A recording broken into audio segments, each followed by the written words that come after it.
Yeah, it wasn't deep. Could be someone else.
We will call this evening's Town Board regular meeting to order for August 14th, the time being 7:07 p.m., and we will start with roll call. Ms. Iker. Mayor Christy Melendez. Here. Mayor Pro Tem Miles Baker. Here. Cindy Showerman. Here. Ken Bennett. Here. Paul Rennemeyer. Here. Ivan Adams. Here. Mr. Rennemeyer, will you please lead us in the Pledge of Allegiance? I pledge allegiance to the flag of the United States of America and to the republic for which it stands, one nation, under God, indivisible, with liberty and justice for all. Our next item this evening is review of agenda by the board and addition of items of new business to the agenda for consideration by the board. Are there any new items for consideration, or is there a motion to accept the agenda as presented? I move to approve the board agenda tonight as printed. Second. Okay, we have a motion on the floor from Mr. Rennemeyer and a second from Mr. Baker. All in favor vote yes. Opposed no. And it passes unanimously. Moving on to item 4, board liaison reports. Mayor Pro Tem Baker, Parks, Recreation, and Culture Advisory Board. Thank you. There was no meeting in August due to a lack of quorum. I'll have an update in September. Okay. Town Board Member Showerman, Water and Sewer Board, Clearview Library Board. The Water and Sewer Board met last week, and I think their recommendation on an item will be coming forth shortly to the Town Board. And then Library Board has met, and obviously that's on our agenda tonight. Okay. Town Board Member Bennett, Planning Commission, Windsor Housing Authority. Planning Commission held a public hearing last week regarding item 1 on tonight's agenda, the height review for South Hill subdivision. And the Housing Authority met last month, had a brief discussion about potential land opportunity. They meet again tomorrow. Hopefully get an update on that, a potential piece of land that might work for additional senior housing. Town Board Member Rennemeyer, Historic Preservation Commission, Great Western Trail Authority, and Chamber of Commerce. There is no update from the Historic Preservation Commission, other than to see one of our historic landmarks in town that's on the historic registry go up in flames since we last met. The Great Western Trail Authority met a couple weeks ago, or I guess it would be already a week and a half, almost 2 weeks ago.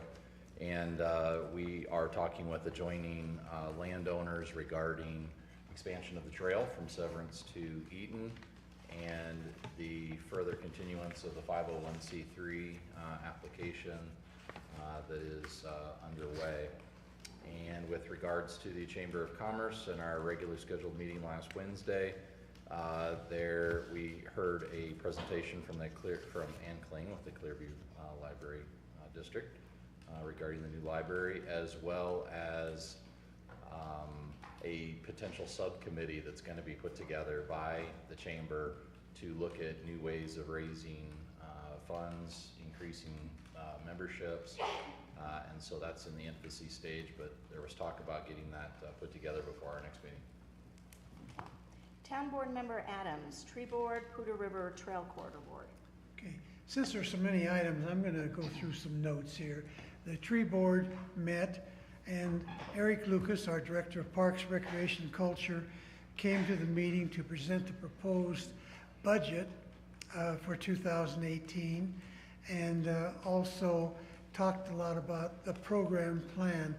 This had been done on a previous meeting where we had discussed what we'd like to see and what should be done, and Eric and his crew put it together. It was very well done.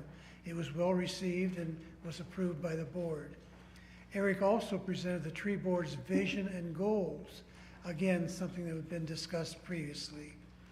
And his presentation, again, was well received and approved.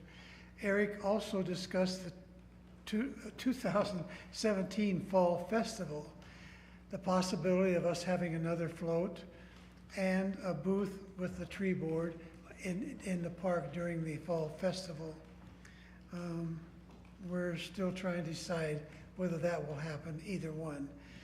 The board discussed its sponsoring of the Small Communities Conference in Windsor later this year, and it is going to happen, and we're working on it, and it'll be one of our focuses the next couple of meetings. The Poudre Trail Board report. Andy McRoberts gave a report of the trail maintenance. Andy's the Parks and Recreation person from Greeley. They discussed ways to thank and communicate with the wonderful volunteers who help with the trail. There was a discussion of the trail manager recruitment process. There were 28 candidates, and that has been narrowed down to 5 that will be interviewed. And Mr. Bill Harnicke, a citizen of Windsor, is on that interview committee. So, and then the one other thing I want to mention, on August 30th, there's going to be a party for the Poudre at the river. It's going to be a party, it's a fundraiser for the trail. We don't have a lot of sources of money, so we do most of it through fundraising. And we're inviting everyone to come, 5:30 to 7:30 p.m. It will be at the Island Grove Trailhead at the bunkhouse. And I was told earlier that it's not a very big place. They're going to use that for putting the food out, and then people will just gather around the benches. So it's $35 a ticket, and it should be fun. They're going to have refreshments. Wine and beer will be served with river updates and improvements. They'll be discussed. And then there's a young Chautauquan conservativist, culturist, who will be the featured speaker. So it won't just be sitting there and eating and drinking, but there will be a program. So I'm going to encourage all of you out there to come and help us raise some money, because we need it in the Poudre Trail. That's all. Okay.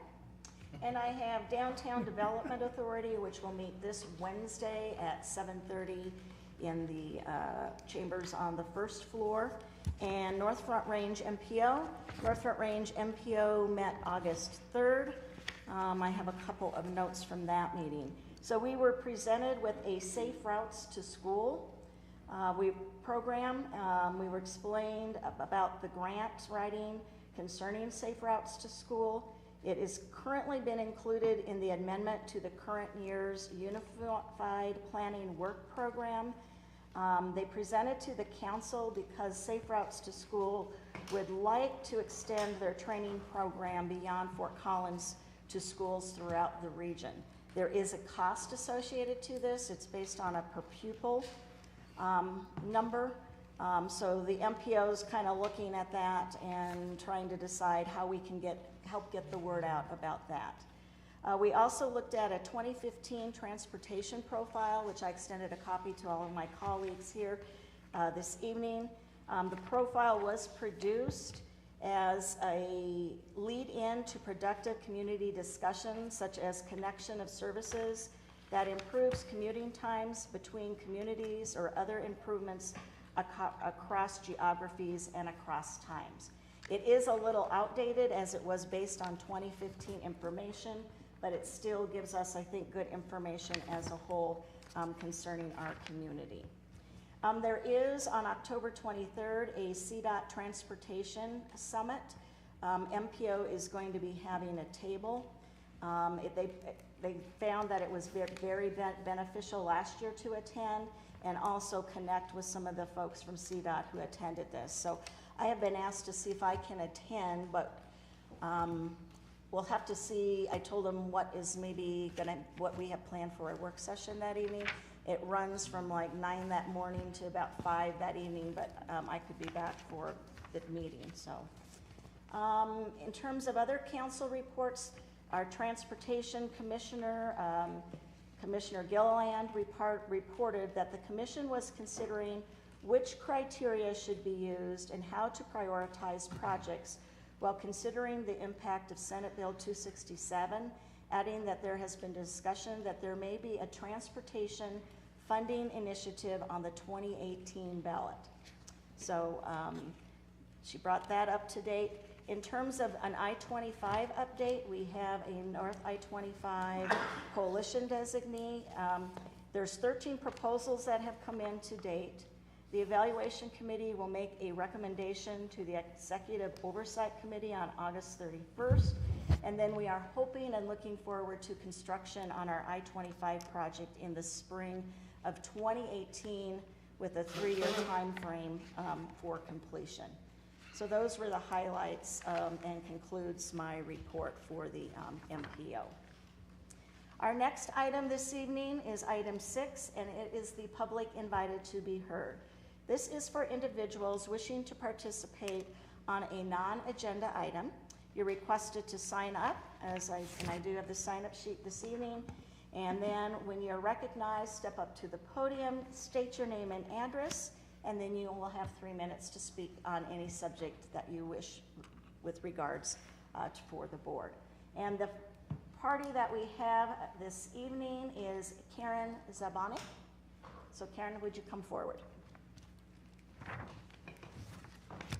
Good evening. My name is Karen Zabonik. I live at 6 Rose Court. I bought my house on October 8th of 1999. And I didn't bring my glasses. I see a lot of pride in Windsor, and care has bloomed in this town as it's grown in the 18 years that I've been here. My concern is the town of Windsor has a lack of any type of code for neglect by some select homeowners. I live next door to a house that has been empty for at least a minimum of 4 years. It has not been repaired since the tornado 9 years ago. This homeowner is very smart. When you look at the house from the 2 sides, because it's on the corner, the yard is mowed and the house is presentable. I invite all of you or any of you to come to my house and I will bring you into my backyard. This house is falling apart. Nothing can be done. His oldest daughter uses it as a mailing address. So they can't say, nobody can say it's abandoned. Our police force, the police officers, they know it's empty. All of the neighbors know that it's empty. It is literally falling apart. On the other side, I have a neighbor whose the siding flew off of his house on the back, back in February, March, when we had those high winds. And I went next door, said, "Are you aware?" And he said, "Yes, I put in a claim." Last week, I saw him. I said, "What's going on with the siding on your house?" I mean, we're nearing September now. And he says, "My contractor's too busy." His insurance company's having a fit, and he's just sitting there, and these houses are falling apart. I don't know what to do. I don't know, because my property value is going down, and it's going down fast, and I'm not that far from retirement. I have plans. Part of it is going to be selling my house that I have put 18 years of a lot of money and a lot of improvements into it. I've been told by the Windsor Code enforcement, the only time anything can be done about it is if the house is literally falling onto another person's property. There are birds building nests in this house. There are weeds that cannot be seen from the street that are taller than I am, and I know I'm short, but they're still taller than I am. I just want to bring this, I mean, there's got to be other homes in other areas that this could possibly be happening, and I think it needs to be addressed. So I'm asking for help because I don't know what to do. Well, thank you. Thank you. I did bring this subject to the attention of the board this evening, so I will let you know as if we have further discussion, okay? Moving on to, first of all, is there anybody else in the audience this evening who wishes to speak during the public invited to be heard on a non-agenda item? Okay, seeing none, we'll move on to item B, the consent calendar. In our consent calendar this evening are 3 items: minutes of the July 24th, 2017 regular meeting, report of bills for July 2017, and an advisory board appointment. Is there a motion to approve the consent calendar? I move that we approve the consent calendar. Second. Motion on the floor from Mr. Bennett and a second from Mr. Adams, approving the consent calendar as presented. All in favor vote yes, opposed no. And it's approved. Moving on to item C, board action. Number 1 is a public hearing for height review for South Hills Subdivision 6th filing site plan. Brad Florin is the applicant. John Matthews, M.A. Architects, is the applicant's representative. This is quasi-judicial. Ms. Barkeen will be the presenter, but first I would seek a motion to open public hearing. Madam Mayor, I move to open public hearing. Second. Motion on the floor from Mr. Rennemeyer and a second from Mr. Bennett to open public hearing. All in favor vote yes, opposed no.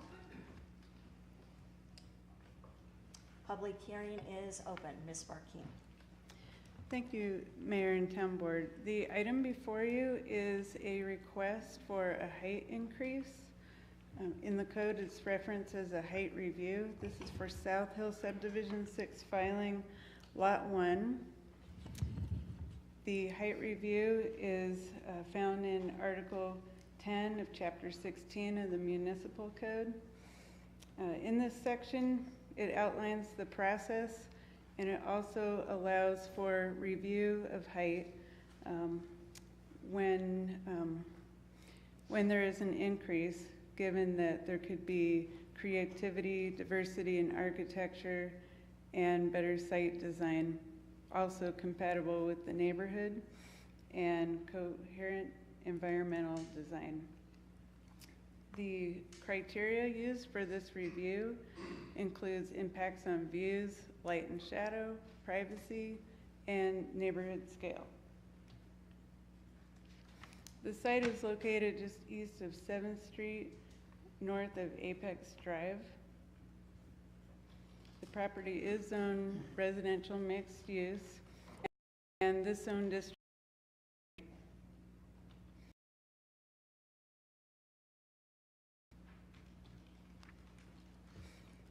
the site shown here is one building that surrounds amenities here in the center. Also included In this landscape plan, you'll see that there's considerable buffer between the building and the single family to the northeast, as well as along Crossroads Boulevard, and in general, just surrounding the property. The applicant was asked to provide a solar and no impact to adjacent.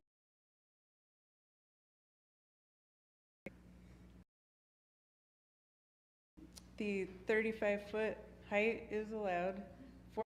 However, in this case, the applicant helps provide more line, and this just shows the details and different materials that the applicant is proposing. More details. This is a public hearing, so the following notifications were done in accordance to the town code. The yellow area here shows the properties that received notification. At the August 2nd, 2017 meeting, the Planning Commission forwarded a recommendation of approval to the town board of the proposed height not to exceed 40 feet to allow for a 3-story multifamily residential development subject to final site plan approval. And I will add that the preliminary site plan, which is only reviewed and approved by the Planning Commission, was also approved this night. I'd like to request that the following is entered into the record: the height review request, the staff memo and supporting documents, the recommendation, resolution, and any testimony during the public hearing. That concludes my presentation. The applicant has a brief presentation that they may, let me look. Okay, that's a yes, Okay. that you would like to share. Mr. McCarver? Before we go any farther with the record, Mr. Bennett, do you have a record you want to make this Yes, I evening? do. Thank you. Yes. Madam Mayor, for the record, I would like to point out that in my capacity as Town Board Liaison to the Planning Commission, I was present at the Planning Commission meeting during which this matter was previously presented. I wish to state that my participation in the Planning Commission proceedings has in no way influenced me in my capacity as a Town Board member this evening. I will make my decision and cast my vote this evening based solely on the evidence presented during this public hearing. Should we see the next presentation before Yes. we? Okay. If you'd like to come forward. Good evening. Thank you, Mayor, Town Board. My name is Brad Eichman. I'm from Denver. I'm with MA Architects, and we are working on the Falls apartment project. As Carlin mentioned, we are asking for a 5-foot increase in the height, and it's mainly to enhance and improve the characteristics of the project. I will just show you a couple of images. Most of what I have are very similar to what Carlin has already shown you. This is the site, just a little bit more clarification than the black and white image that was previously shown. The earth berm with the landscaping, the buffer as we're calling it, is kind of to the northeast of the building. Let me page down to the roof plan. Excuse me, the site section. Okay. One important thing to realize on this particular project is that, oops, excuse me, is that the style of architecture that we chose, we're calling it a kind of a contemporary mountain vernacular. It has a low sloped, hipped roof form, and the height where it is measured to is, I don't know if you can tell from this section or not, but on the height of the roof, we are 40 feet, which is the 5-foot increase that we're asking for, is to the very top ridge of the highest roof form there. There are also some flat parapet areas that are screening some of our mechanical items. That is also right at the very top 40-foot point. The midpoint of the slope roof is actually at 35 foot 6 inches, around about a half foot over the current height limit. And our eave, our 3rd story eave line is right at 30 foot 6 inches. So we feel that this height request is an appropriate request based on the vernacular of the architecture that we've chosen. We feel it'll add to the diversity of the architecture, and it will promote a context of harmonious neighborhood planning, as Carlin pointed out, from the standards that they're looking to achieve. So, if there's any questions, I'd be glad to answer them. Okay. Yes. Mr. Baker? I had a question on this slide, actually. Part of our criteria is privacy, Yes. and was there any study or is there any concern that people on the 3rd floor of this apartment could see into those homes that are down below? I assume your berm will be high enough, but will the trees be mature enough to block that? Yeah. Our landscape architect that we've been working with from TST has indicated that based on the height of that highest point of the berm and where we've got the landscaping shown, that will help. Where my cursor is shown, that's approximately where the 2nd floor windows would, or excuse me, the 3rd floor windows would be. And as you can see, the plantings in that area will help mitigate that. Thank you. Any additional questions for Mr. Adams? Madam Mayor, I was curious, how far back will this facility be from 7th Street or County Road 17? Because I know it comes right at the curve there. Yes, from the flow line of the street, we are approximately probably 65 to 70 feet from the flow line of 7th Street to the building itself. There are some detached garages along the property, right kind of where I'm pointing here. The same distance would be from Apex Drive, the flow line of Apex Drive. We've got, as you can see, we've got some nice landscape buffered areas to kind of help minimize that. Sorry.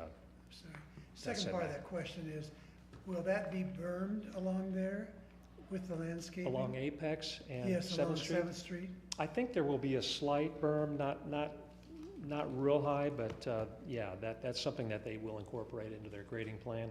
There are some utilities in that area, and I think there's a public sidewalk that kind of goes through that area. So that opportunity will be somewhat limited, but yeah, that's something that the landscape architects always try to maintain for some visual interest.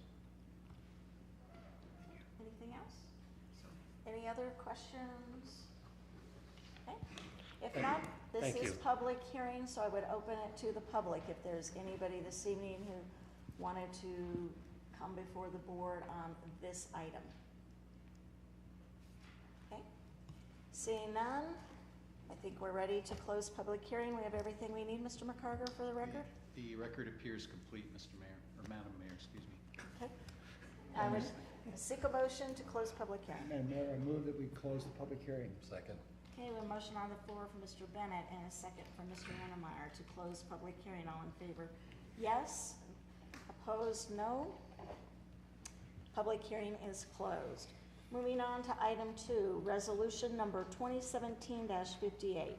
A resolution approving the height review for South Hills subdivision 6th filing site plan. Brad Florin, the applicant, John Matthews, M.A. Architects, the applicant's representative. Quasi judicial, Ms. Sparkeen, anything further? No, nothing further. Thank you. Okay. Anything further from board members? Any additional questions? I'm going to support this resolution this evening. I think it makes sense. It's not an unreasonable request. They've shown, I think, a plan, and I think they've done their due diligence to mitigate any factors from the neighbors in the area, so. Concur. Okay. With that, I would seek a motion then, unless anybody has anything further. Madam Mayor, I would move that we approve resolution 2017-58. Second? Okay, a motion on the floor from Mr. Adams and a second from Mr. Redemeyer approving resolution 2017-58. All in favor, vote yes.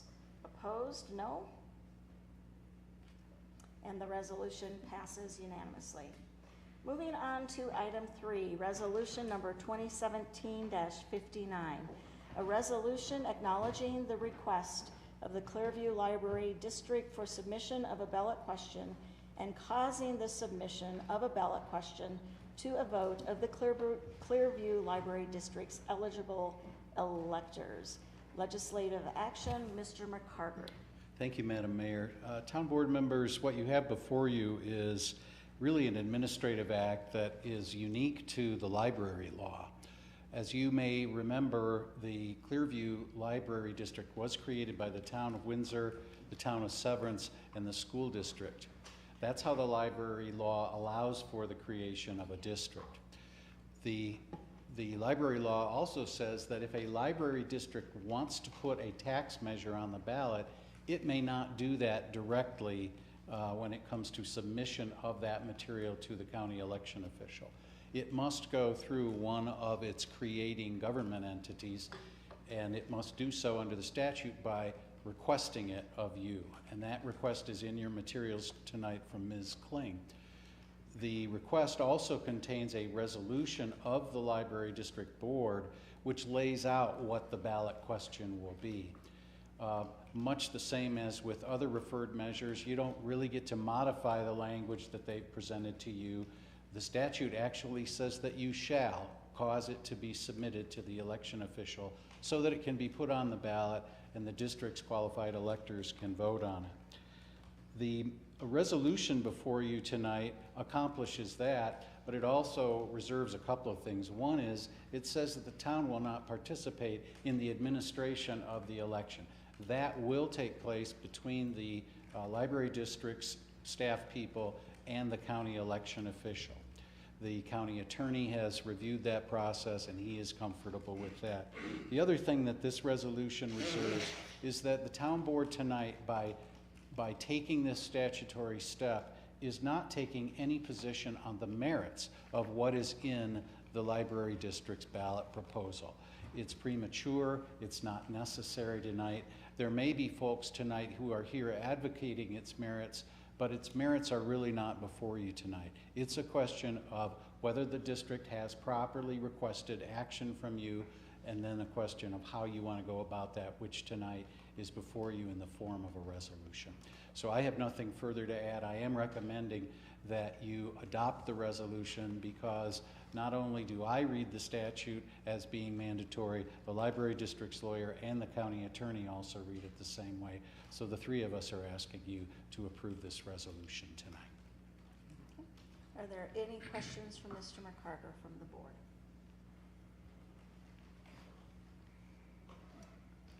Thank you. Thank you. Okay. If there are no, I know we do have folks in the audience this evening that are probably here on behalf of the library.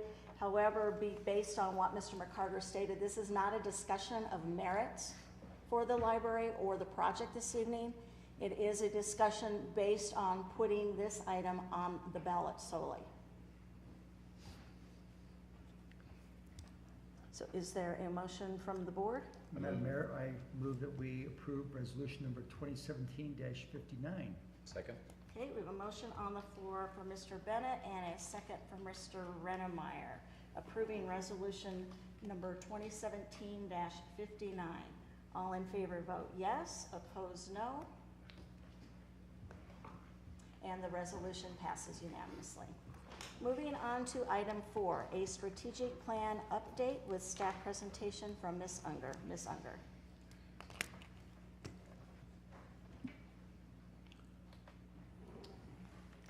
Good evening, Madam Mayor and Town Board. Before you tonight is an update on the strategic plan. This is the quarterly update that we'll be doing. You've seen the first quarter a couple months ago, and this is the second quarter update.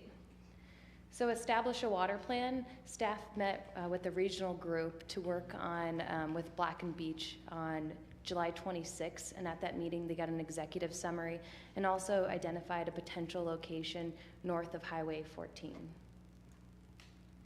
Traffic and roadways, you saw this item at your work session discussing road impact fees and the future direction of that conversation, so I won't dive into that too much.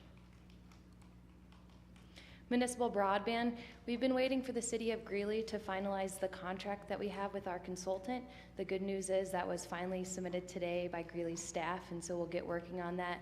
The bad news is that because of the delay on their side of things, the project, we won't get results back until probably February or March of 2018. So that will delay our timeline a bit. And so we'll have probably future conversations, I'm guessing, about SB 152 potentially in November or December, because if we were to go that way, we'd have to set the ballot question in January. Crossroads Boulevard, I think you're up to speed on this one. We submitted the grant last week, August 1st. We'll find results. We met with DOLA this past week, and they generally support the project. We have a couple of follow-up items that we need to work on for them, and we should hear back by the end of September or October. Crosswalk standards. We hired a consultant back in April, and so they're working on the draft standards right now. This picture is from an event that was held jointly with our fire department and police department, kind of a first day of school crosswalk safety event, and they also passed out a backpack flyer, and we sent a press release reminding drivers of crosswalk safety. So you'll see more on that, and I think a video coming up soon. The mill, this strategic plan item has changed a little bit. The previous incentive agreement that you had with the developers, that is now voided, and so if they were to come back, you'd have to approve a new incentive agreement on that one. Explore options for retiring debt. Last month, the board decided to refinance the Kern Reservoir loans, and all those are now finalized, I believe.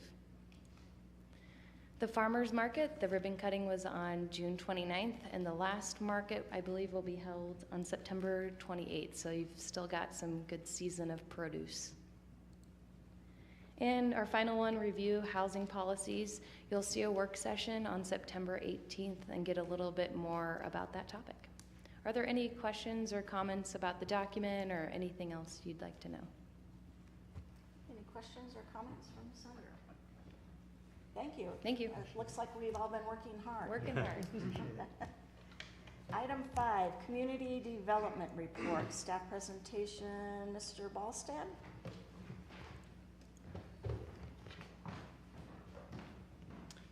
Thank you, Mayor, Town Board.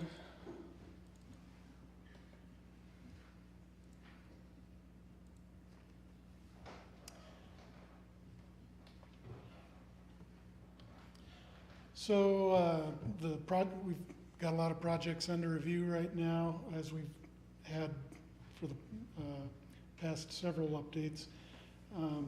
Rain Dance second filing is yet another filing of the Rain Dance subdivision that's nearing completion. You'll be seeing that for final approval soon. We're reviewing Dutch Brothers Coffee for a reuse of the existing former car dealership across from the middle school on Main Street. Highland Meadows Golf Course, north of the Power to Play facility and just west of the townhomes that are being constructed, is our two buildings, the first two buildings of 4 that are retail and office.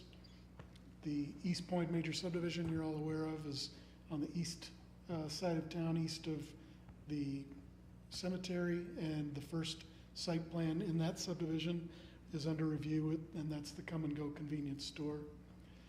The Ridge at Harmony Road second filing is also nearing a final recommendation to town board, so you'll be seeing that soon as well. The South Hills 6th multifamily is the project that Carlin just showed you for the height review. And Water Valley South self-storage, you remember we've had the rezoning before the board months ago, and we're now reviewing the site plan. And then Eagle Crossing fourth filing is the Brands East that just recently came in. This illustration is from that set showing the massing of potential buildings on that set, or on that site. And Eagle Crossing fourth filing, Fossil Ridge multifamily, is in this vicinity, just to the northeast of the commercial uses at the Brands. Projects under construction, as we mentioned earlier, we're really seeing a lot more multifamily right now, which is a good thing. Our comprehensive plan really called out the need for a diversity in housing and a decision, or different options for all different buyers and renters.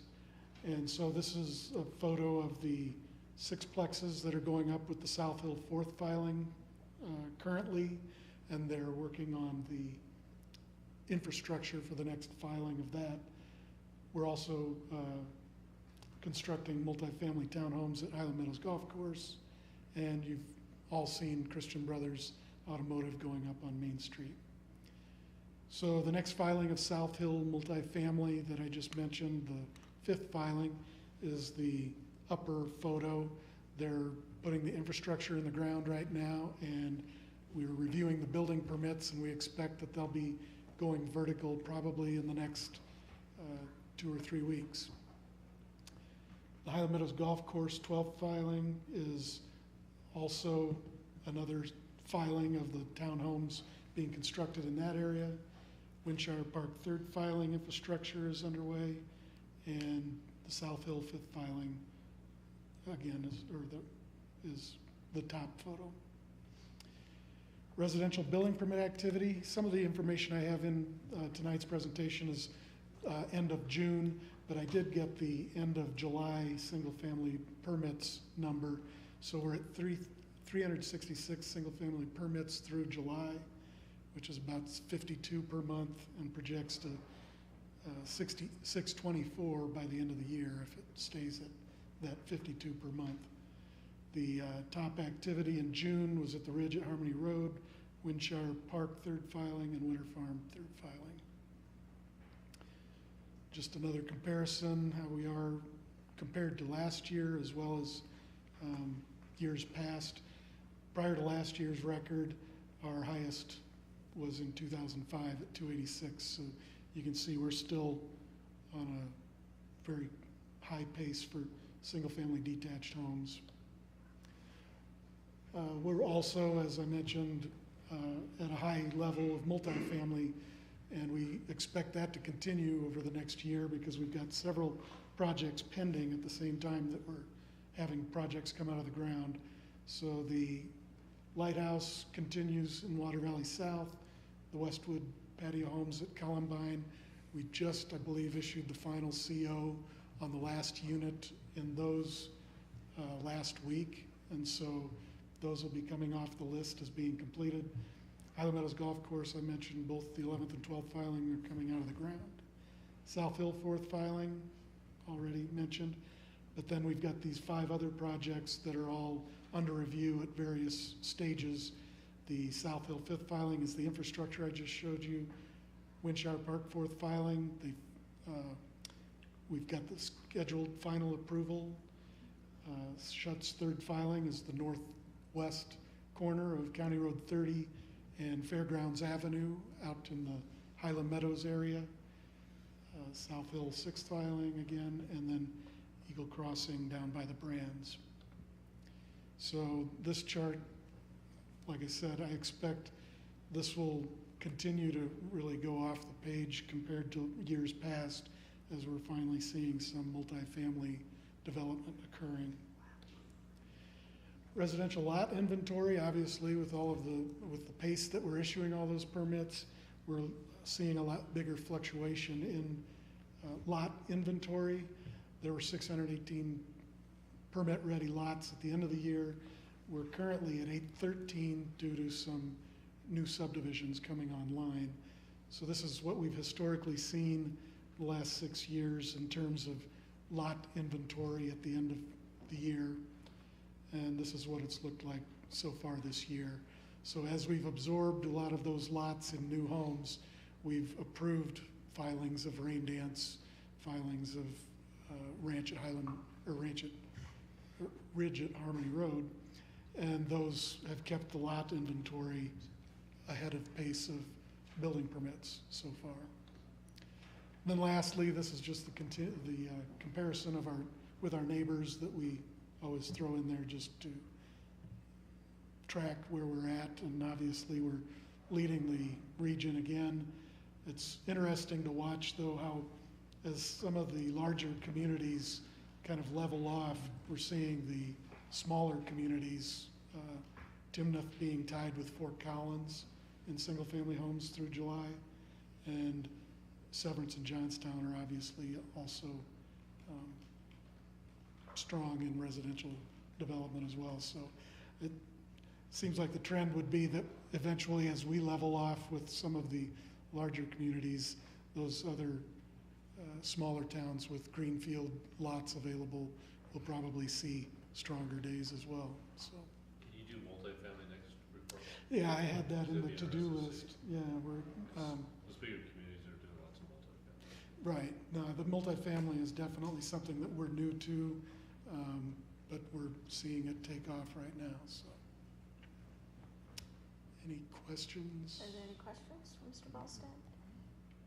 Are any of the commercial or industrial projects in the queue right now on a fast track? Because I know we allow for that for those. Yeah, we fast track all commercial industrial projects. You do automatically? Automatically. Oh, okay. And if something is not on the list, it's maybe in the applicant's court and we're just waiting for them to resubmit. But and we've had some that have been completed and now they're in the building permit stage. So, but yeah, we automatically. So they don't have to request that as soon as that comes in, you automatically. It's move that automatically. into the top of the. Yeah, it's automatically given a preferred deadline ahead of any residential projects, and it's what we call a combined fast track. So the preliminary and final are combined and reviewed at the same time. Okay. The one item that's not in the report because it hasn't been filed is Rocky Mountain Sports Park. So we anticipate, we've been told the annexation elements of that will come forth starting in September, I believe. Was the preliminary schedule we saw. And then due to the timing and the complexity of the project, we're gonna work really close with them before they officially file something. So that when they officially file something, hopefully many of the issues and items will be worked out. It is a significant project. But probably we won't see anything officially till October on that one, as far as the actual development review getting started officially. But we anticipate working very closely with them throughout the next 60 days. There may be a initiating resolution for the annexations earlier, but otherwise, yeah. And we would see that, or we won't see anything till October. No, you'll see the annexation pieces go in September, right? Yeah, you would need to initiate the annexation proceedings to allow staff to begin review of those, so whenever those come in. So. Scott, I heard some shocking information this last weekend about Berthoud. They're not included in your comparison, but are they really growing as fast as I was hearing? You might not know. I just wondered. Yeah, we generally include those jurisdictions that were contiguous right now. I haven't looked at Berthoud lately to see what their pace of residential growth is, so I don't know. Not that it matters, but I was just curious from what I was hearing. Okay. Okay, anything else? Oh, sorry, Ms. Schauman. What is the issue being looked at with the potential of Dutch Brothers going into that building on Main Street? The issue? I mean, what's causing it to come to the planning department? Well, the current site needs to be, I guess, brought up to today's standard, and so they're proposing some different parking configurations and a drive-through for their coffee. So currently they don't have a drive-through, and they'll be landscaping the perimeter of the property, and I believe improving the sidewalk across the front of the property. That's been I guess it will be good to get those improvements in place, especially for all the kids crossing the street at that intersection. But it's mostly for the landscaping and the drive-through for the coffee. Any concerns that the drive-through would impact Main Street or the school traffic that happens on the side road? Well, the one, I guess, it will have an impact, obviously. It's a traffic-generating use being added back to that site. It was originally a restaurant before it was a car dealership, and so it's a reuse similar to its original use. But I guess the one, I'm sure one of the values to the site that they see is the fact that there is that traffic signal at that intersection. But how that gets timed with the other traffic signals on Main Street will be very important to work with CDOT on We'll that. probably need to really look at the site plan, look at the proximity of parking on street also, how that flows or not. Because right now, that street serves as a parking and drop-off and everything. So, we're gonna really have to look at the activity, engagement during those periods of time when schools dropping off, picking up, and how this will work. It will really soften and, I guess, improve the appearance with the landscaping and the improvements that they're proposing, so it's a good reuse, so.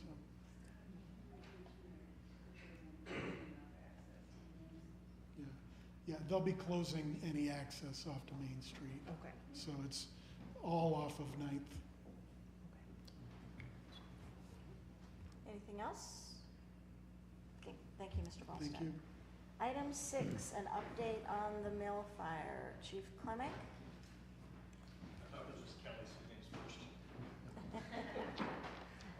Madam Mayor, board members, August 6th, about 1:49 a.m., the first call to 911 dispatcher was made by a citizen in reference to the fire. At that point, the mill was fully engulfed. It was, when fire arrived on scene, they were simply doing a defensive battle at that point to try to contain the fire to its location. Officers were on scene almost immediately to the fire, started immediately calling out resources from Public Works to come assist with things from barricades to locates for water, to attempt to get more water to the engines that had responded from several agencies around the area, Fort Collins, Johnstown, Loveland, Eaton, Berthoud. A lot of people had responded in to assist with the fire. Fast forward a few days, actually a few hours, the fire marshal reached out to ATF and they agreed to come up and give some assistance with the fire. They called out the National Response Team, which I'm sure many, if not everybody, saw them in town. They responded in mass within hours, practically 30 to 40 people, from people processing the scene to people processing leads and other information in the background. They generated well over 100 leads that they worked on, many other aspects of this fire that took place. At the conclusion of their time here, they did conclude that the fire was intentionally started. We are working directly now with the ATF agents out of Denver, the Denver office. They were also here on scene at the time. We will continue to work with them as we investigate this. Within 30 to 60 days, we should have the full report back from the National Response Team as to what they found and what they can identify. The scene will be turned back over to the owners. They'll be working on cleaning it up, getting their insurance companies in there directly to assess what they need to do, and then come forward to you, I'm sure, in the near future. Any other questions? I think, I don't think there's anything else to add, Chief. I just wanted to make sure you had the latest information, not knowing what was gonna happen between when we put this on the agenda and tonight. I think we're probably about 2 weeks away from the owner giving us a plan of how they intend to clean it up. We may have to work and coordinate with them to close streets and allow some ability to mobilize to the site and get the material out of there. And then I've also been told that they will start the planning process, and I suspect you'll be seeing them shortly again. Question real quick. So ATF comes out, and I saw the crane that they were using to move debris and stuff like that. Costs like that, who does that fall in? The ATF paid for all those costs, or all the equipment that was brought in. The National Response Team picked up all those expenses. So the only thing that they didn't pick up was the security, which was picked up by our department. And then we had about $4,600 in direct costs related with our public works team. Not including overtime from officers? Yeah, stuff and yeah, like I said, there was investigators on scene early Sunday morning that began working that before ATF or any other agency came in. We did have assistance from Weld County and Larimer County Sheriff's Departments as far as scene security the evening that took place. And during the week we had it, the Colorado Mountain Rangers helped us as much as they could with security, as well as some of the Weld County posse members. I think you did a wonderful job. The fire department did a wonderful job. The men and women that work for us did a great job. They've been tirelessly at this, and I expect them to come with some answers here soon. So how soon I can't tell you, but soon. Rick, would it be appropriate for us to have the mayor reach out to whoever at the ATF and write a thank you note and such like that? Would you find that information out? Who we could do that to? Yes, that's fine. I did ask Lisa, our PIO that was here working with Katie, and Katie was a wonderful asset to this.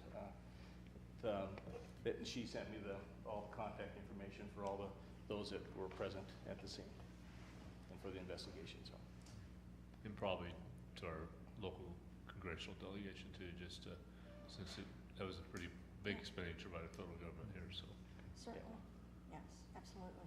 Yeah, I think this community can be very proud that we have such a high caliber, response teams, both from the fire department and from the police department, because without that swift response, we could have seen a lot of further extended damage, and it could have actually put lives in jeopardy. So due to their response time, I think this community ought to be very, very proud of, and as I shared with them on Sunday, that we are very proud of their efforts and their quick response, which I think helped contain that to the level that it was, and we didn't see anything worse than what we did.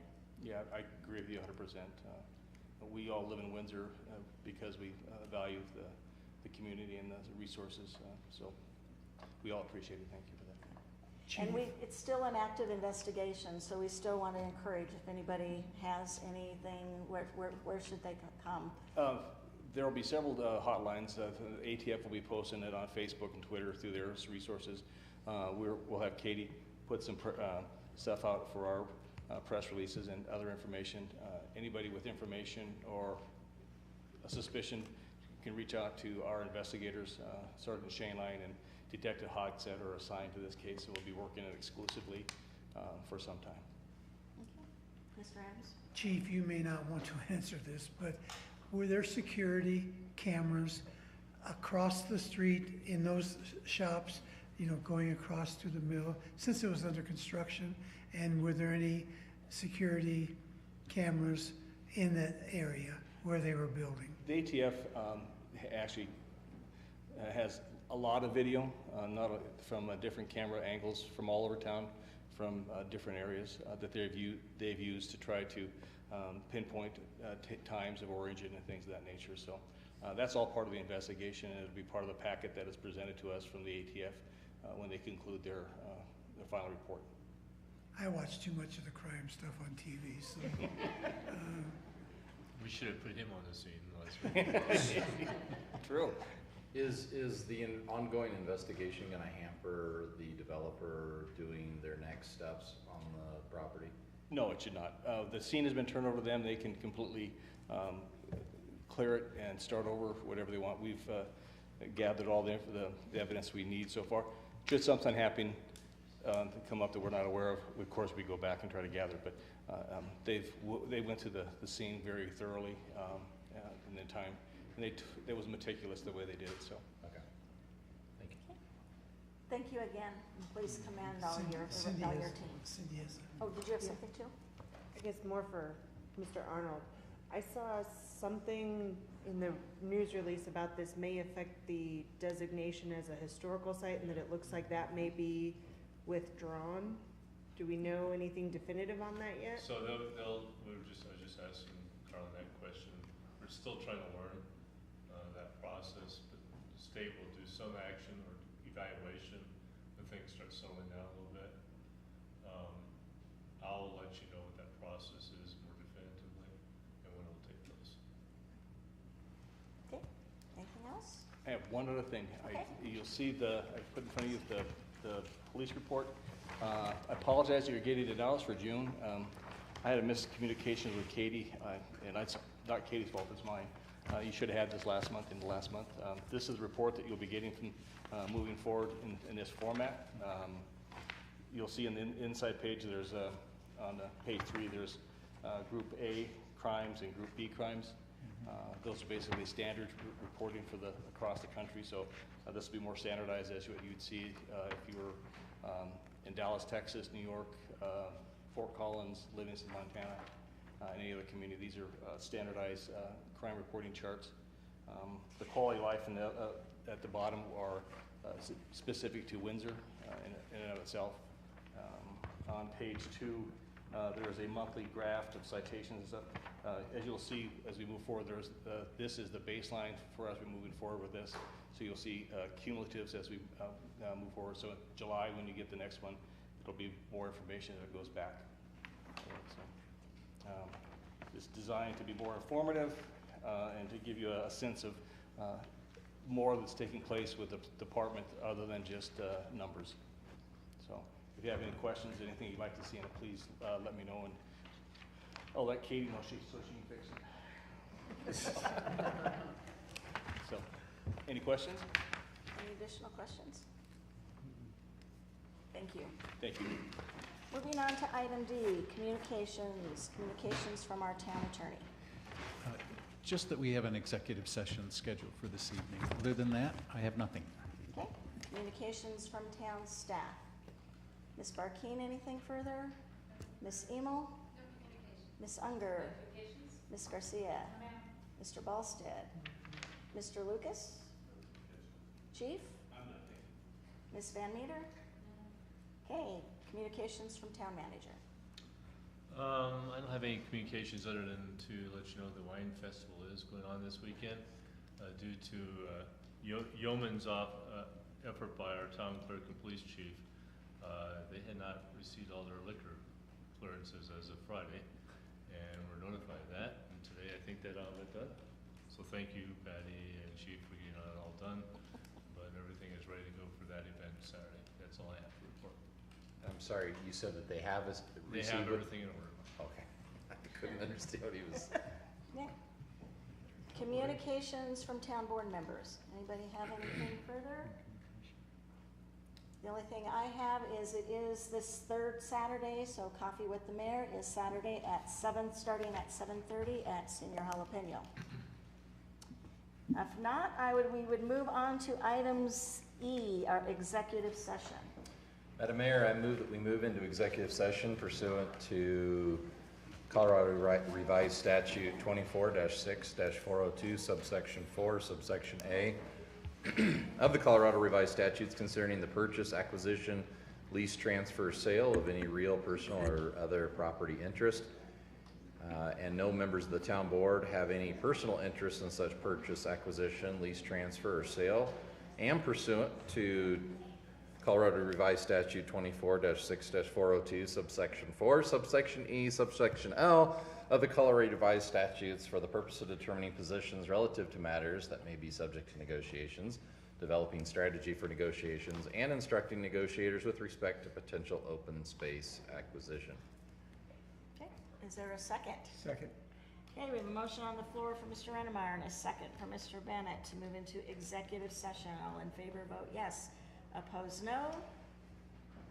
And this is second sentence. Can you get it again? Oh, you can breathe during that announcement. Are you in? I voted, I thought. And we're moving into executive session. Just during my reading, the whole audience like,